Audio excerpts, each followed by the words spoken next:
قال رسول اللہ صلی اللہ علیہ وسلم انہا ستکون فتنۃ، ان قریب ایک بہت بڑا فتنہ رونما ہوگا۔ حضور نے خبر دی فتنے کی۔ حضرت علی فرماتے اس پر میں نے عرض کیا، میں نے عرض کیا مل مخرج منہا یا رسول اللہ، اے اللہ کے رسول اس سے نکلنے کا راستہ کون سا ہوگا؟ دیکھیے یہ لکھا ہوا ایگزٹ، نکلنے کا راستہ۔ اور عام طور پر آپ نے دیکھا ہوگا بڑے ہالز میں یہ سرخ روشنی ہوتی ہے، اس میں اس کا اہتمام کیا جاتا ہے کہ اگر خدا نہ خواستہ کوئی حادثہ ہو جائے لوگوں کو معلوم ہو نکلنے کا راستہ کون سا، یہ مخرج ہے۔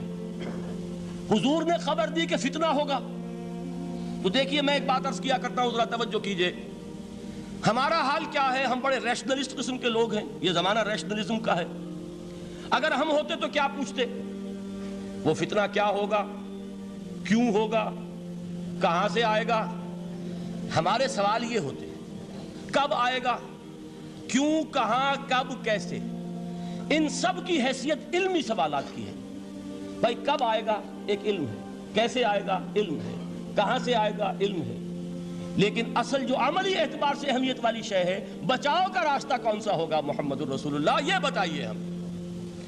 مل مخرج منہا یا رسول اللہ، حضرت علی نے یہ نہیں پوچھا فتنہ کیا ہوگا، کہاں سے آئے گا حضور، کیوں آ جائے گا، کب آ جائے گا، نہیں، مل مخرج منہا یا رسول اللہ، اے اللہ کے رسول یہ بتائیے کہ جب وہ فتنہ رونما ہوگا تو نکلنے کا راستہ کون سا ہوگا؟ اس کا جواب ہے، ارشاد فرمایا محمد رسول اللہ نے، کتاب اللہ، اللہ کی کتاب ہے وہ مخرج، یہ کتاب ہے کہ جس کو تھامو گے تو فتنوں سے محفوظ رہو گے۔ اس کے بعد آپ فرماتے ہیں فیہ نبأ ما قبلکم وخبر ما بعدکم وحکم ما بینکم، اس میں تم سے پہلوں کی بھی خبریں موجود ہیں، عاد اور سمود اور قوم نوح اور قوم ہود اور قوم لوط اور قوم صالح اور آل فرعون، یہ کون ہے؟ من قبلکم، تم سے پہلے، وفیہ خبر ما بعدکم، جو کچھ تمہارے بعد ہونے والا ہے اس کی خبریں بھی موجود ہیں، لیکن وہ کیسے ہوں گی؟ وہ بٹوین دی لائنز ہوں گی، وہ بین السطور ہوں گی۔ ان کے لیے انسان کو، آپ کو معلوم ہے کہ عبارت میں سطور ہوتی ہیں اور ایک درمیان میں ہوتا ہے، ان کے کچھ لکھا ہوا نہیں ہوتا۔ You have to read between the lines۔ قرآن میں بعد میں آنے والے حالات بھی درج ہیں، لیکن اس طرح نہیں جیسے کہ پچھلے حالات درج ہیں۔ اس کے لیے ذرا ان ڈیپتھ پونڈرنگ اوور، غور و فکر اور تدبر کی ضرورت ہوگی۔ وَحُکْمُ مَا بَيْنَكُمْ، اور جتنے اختلافات تمہارے اندر پیدا ہوں گے تا قیام قیامت، ان سب کا فیصلہ بھی اس کتاب میں موجود ہے۔ وَهُوَ حَبْلُ اللَّهِ الْمَتِينُ وَهُوَ الذِّكْرُ الْحَكِيمُ، یہی تو ہے، وَهُوَ الصِّرَاطُ الْمُسْتَقِيمُ، سیدھا راستہ اور کون سا؟ یہی قرآن تو ہے۔ ہر رکعت میں کہتے ہو اهْدِنَا الصِّرَاطَ الْمُسْتَقِيمُ، اور قرآن دیا ہوا ہے اس پر غور نہیں کرتے۔ عجیب تماشا ہے ہمارا، نماز کی ہر رکعت میں اهْدِنَا الصِّرَاطَ الْمُسْتَقِيمُ، اور حضور فرمایا وَهُوَ الصِّرَاطُ الْمُسْتَقِيمُ، صراط مستقیم یہ قرآن ہی تو ہے، الذکر الحکیم یہ قرآن ہی تو ہے، وَهُوَ حَبْلُ اللَّهِ الْمَتِينُ، اور یہی ہے اللہ کی مضبوط رسی۔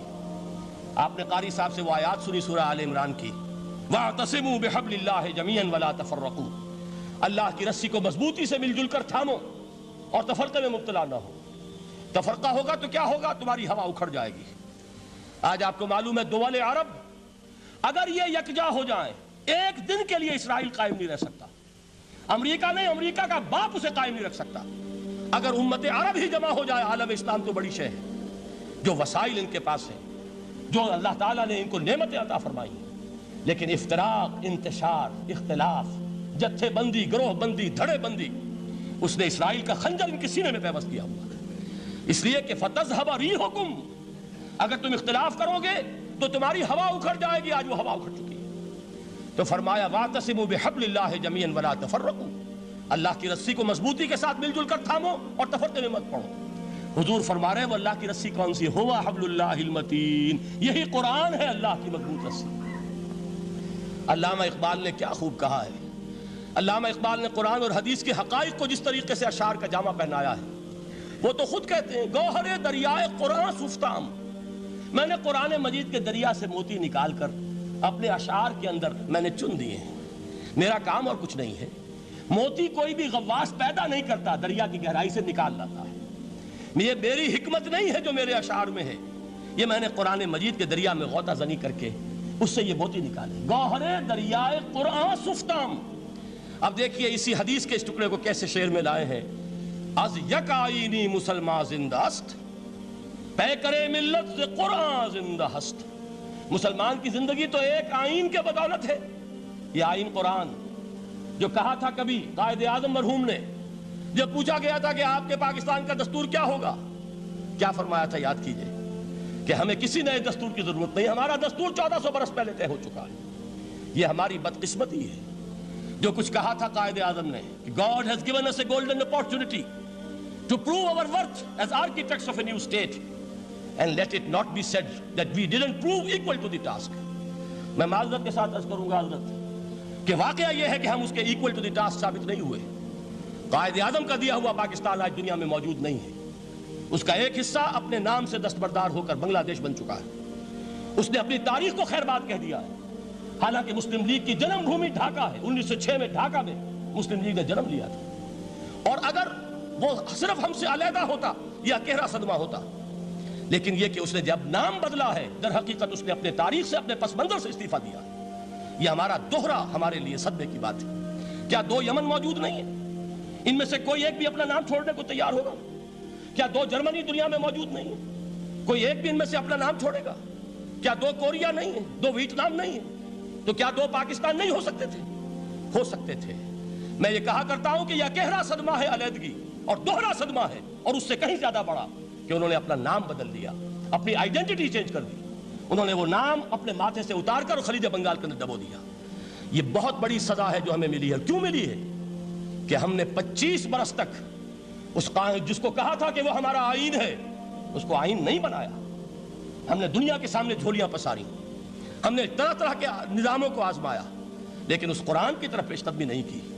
اللہ تعالیٰ ڈھیل دیتا ہے لیکن سزا بھی بہت سخت ہوتی ہے۔ ان بطش ربک لشدید، وہ ہم پر کوڑا برسا ہے۔ تاریخ انسانی کی عظیم ترین شکستوں میں سے ایک شکست ہے کہ جو ہمارے ماتھے پر کلنک کے ٹیکے کی طرح موجود ہے۔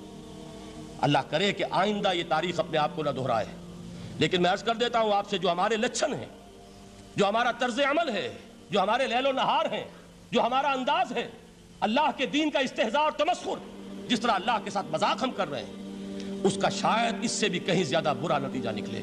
اللہ مجھے اور آپ کو اور ارض مقدس پاکستان کو اس انجام سے بچائے، لیکن اس کے لیے کام کرنا ہوگا۔ صرف کہنے سے بات نہیں بنے گی، کمر کسنی ہوگی، ہمت جو ہے پھر انسان کو اثر نو، ایک نئی تعمیر، ایک عزم، ایک ہاتھ میں قرآن اور ایک میں تلوار لے کر یہ امت پھر دوبارہ میدان میں آئے۔ بہرحال عرض یہ کرنا تھا، اقبال کہتا ہے از یک آئینی مسلمان زندہ است، پیکرے ملت سے قرآن زندہ ہست، ماں ہما خاک و دل آگاہ اوست، اعتصامش کن کہ حبل اللہ اوست۔ تامو اس کو مضبوطی کے ساتھ، حبل اللہ یہی قرآن ہے، یہ یک آئینی اور پیکر قرآن کی زندگی، پیکر ملت کی زندگی جو ہے اس قرآن کی بدولت ہے۔ تو حضور نے کیا فرمایا؟ فتنے سے بچنے کا راستہ کون سا ہے؟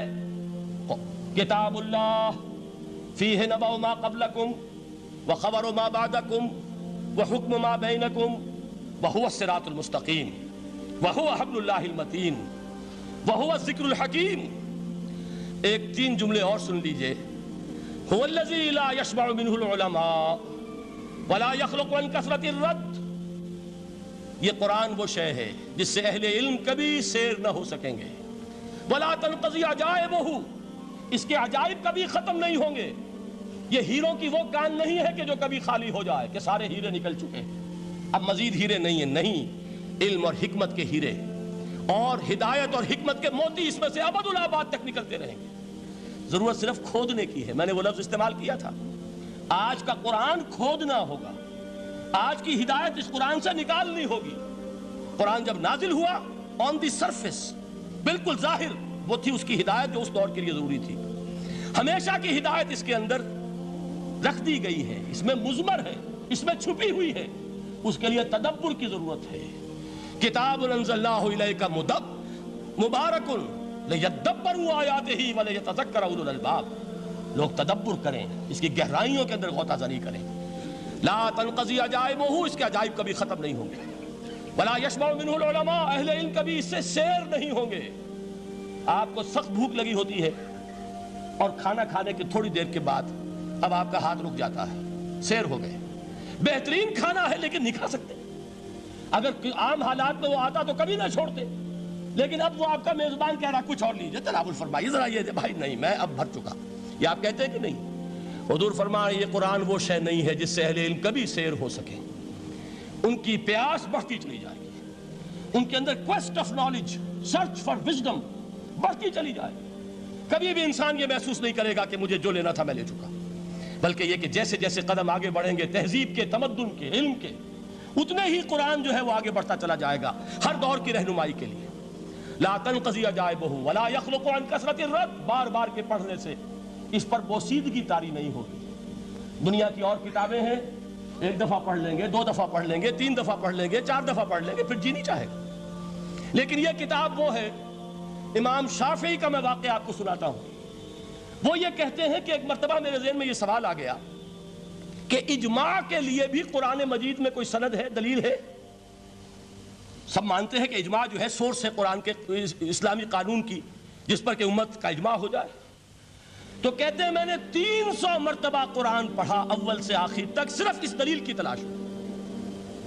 300 مرتبہ مجھے نہیں ملی، 301ویں مرتبہ جب پڑھ رہا تھا مجھے روشنی مل گئی۔ وہ یبتغی غیر سبیل المومنین کے جو الفاظ آئے ہیں، نولیہ ما تولی ونصلہ جہنم، جو کوئی شخص مسلمانوں کے راستے کو چھوڑ کر کوئی اور راستہ اختیار کرے گا ہم اسے اسی کے حوالے کر دیں گے اور جہنم میں پہنچا دیں گے۔ معلوم ہوا مسلمانوں کا جس پر اجماع ہو جائے اس کو بھی ایک سند حاصل ہے، یہ مسلمانوں کا مجمع علیہ ایک راستہ ہے، اس کو بھی ایک سند اور دلیل کی حیثیت حاصل ہے۔